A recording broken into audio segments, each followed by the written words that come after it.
kailangan na talaga nating magmadali, no?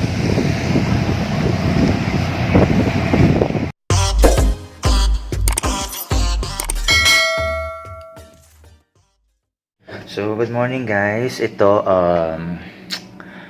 medyo hindi maganda yung panahon dito sa Bicol, kaya early close kami. At dahil din nga sa bagyong Tisoy, so we are hoping na sana hindi na dumiretso or wag na lumakas yung bagyo, kaya magsasara kami early. So 12 noon nagsara na yung aming mall dito sa Metro. So yung mga ibang establishment dito hindi na talaga nag-open, and yung mga public school cancel na din yung mga schools nila. So again, ingat-ingat po tayong lahat sa mga kapwa ko Bicolano. Sana po safe tayong lahat.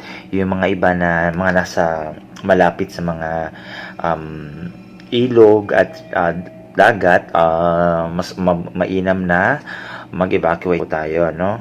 Kasi delikado po kasi ngayon, kung lumakas yung ulan, baka magkaroon po ng pagbaha at pagtaas ng tubig. So baka mas mahirapan tayong lumikas. So kailangan na mag-ingat po tayo. So ayan po guys, sana maging naayos lahat. Sana wag na talagang lumakas kasi ang pangit, no? Magdi-December tapos ganito na may bagyo, walang ilaw, walang tubig. So sana magdasal lang po tayo na walang gaanong maidulot na pinsala ang bagyong Tisoy. So again, mag-ingat-ingat po lahat sa mga kababayan namin sa ibang bansa. Pagdasal niyo po sana yung aming lugar, no? At iba pang lugar na pwedeng masalanta ng bagyo, na sana wala namang masaktan, at sana magkaroon ng milagro na tuluyan lang na mawala yung bagyo. So again, eto, nagre-ready na kami para umuwi, no? Kasi kailangan na i-secure yung family din namin, yung bahay namin, kaya nag-decide yung management na mag-early close kami. So ito, no, ka-out lang guys. Medyo lumalakas na yung hangin, wala pang ulan, pero kung mapapansin nyo, medyo, ayan guys, lumalakas na yung hangin dito. I just hope na sana wag naman lumakas ng lumakas pa. So napapansin nyo guys, ayan. So mapapansin natin, no? Mahangin na. Kasi estimated ata na tatama yung bagyo mga gabi. Pero ayan, nag-close na rin yung mall. Tapos ito, maririnig nyo guys, medyo mahangin na talaga. Hindi ko ginamit yung microphone para at least marinig nyo talaga yung hangin na yan guys. So ayan, so keep safe, no? Ayan, kita natin, ha?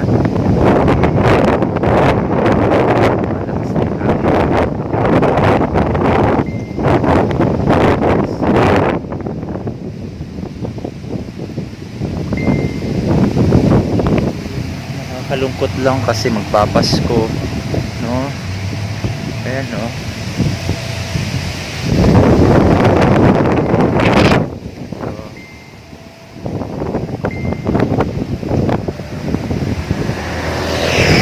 Kasi dito kasi sa Bicol, lalo dito sa Albay, ang kinakatakutan kasi ay yung malakas na pag-ulan, kasi maaaring magsaninaw rito ng pagbaha, lalo na yung galing sa Bulkang Mayon, no?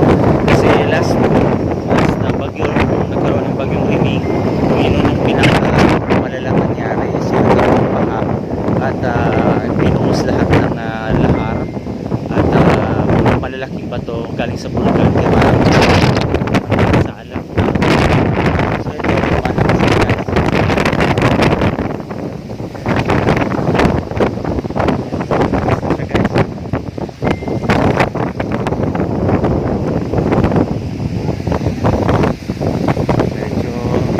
kailangan na talaga Madali, no?